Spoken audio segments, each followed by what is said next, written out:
Let's take a deep breath before saying the name of this new Netflix show. The Woman in the House Across the Street from the Girl in the Window. It is a dark comedy and a murder mystery satire starring Kristen Bell. If you looked at the name and thought this was in any way going to be serious, you are gravely mistaken. In recent years, numerous films and TV shows have been released with a very similar plot, be it The Woman in the Window or The Girl on the Train. This has kind of become a subgenre which all seem to be inspired from Alfred Hitchcock's 1954 masterpiece Rear Window.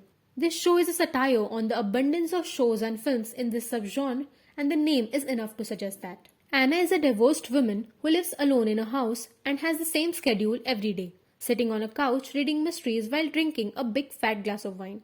When a handsome man and her daughter moves in the neighborhood, she sees a light at the end of a tunnel. That is until she witnesses a gruesome murder. Or did she? The mystery aspect of the show has very generic tropes of a classic whodunit thriller. We have a mysterious handyman, a gossip queen, the handsome neighbor with a tragic past, and a very shady tough guy. So what does the show do differently, and how does it act as satire on this particular genre of films? It is a very quick binge with 8 episodes of around 25 minutes each, and every episode flows by very smoothly. The mystery is very compelling right from the beginning, and you will be invested in the story instantly. We have an unreliable narrator, and everything that happens in front of our eyes is quite confusing.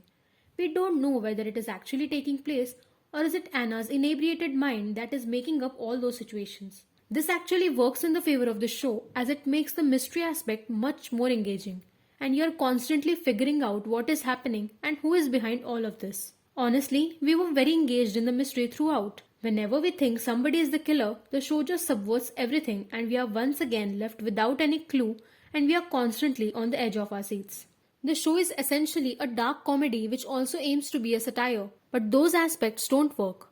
The jokes do not land and are only able to generate a few chuckles here and there, and the satire aspect also creates a tonal mismatch in the show. The mystery in itself works really well, but when it tries to walk the tightrope with elements of humor or satire, it falls flat. There are some scenes where you are properly invested in the mystery, but the addition of a joke just ruins the scene, and you are left wondering if that could have been avoided. Kristen Bell here is the star of the show. She is phenomenal in the role of Anna. She has terrific comic timing, and her deadpan dialogue delivery in some particular scenes works really well. She is very good in the drama and the mystery aspects as well. She emotes the grief, the constant frustration of her character, and the helplessness she feels when no one wants to believe her very aptly and convincingly. Satires like this can often have over-the-top performances, but Kristen keeps it very real. She was the reason we started watching the show in the first place, and she really delivered well. Coming to the other characters in the show, everyone has done a decent job, but their characters are not very well developed. Everything we witness is through Anna's perspective, including what she thinks about these people around her. Carol, the gossiping neighbor, is a very one-dimensional character who doesn't even have a proper motive in the story.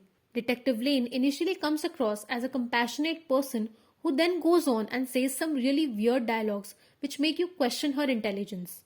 Even though the mystery is very well done, there are plenty of loopholes in the plot.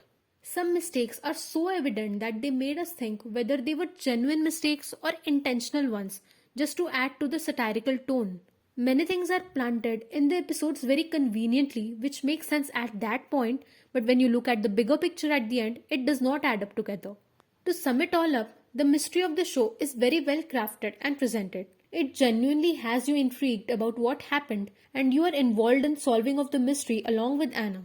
The satire or the dark humor feels out of place, and if this show was presented just as a mystery without those elements, it could have been much more coherent. Our rating for the show is 3 out of 5 stars, and if you're thinking about watching it, you should definitely go for it. It is a very quick binge with a good mystery, and that is quite enjoyable. Let us know your thoughts on the show in the comments below. Which has been the best mystery show or film you have seen in recent times? Let us know. Don't forget to subscribe and smash that like button to show your support for this channel. And we'll see you guys soon.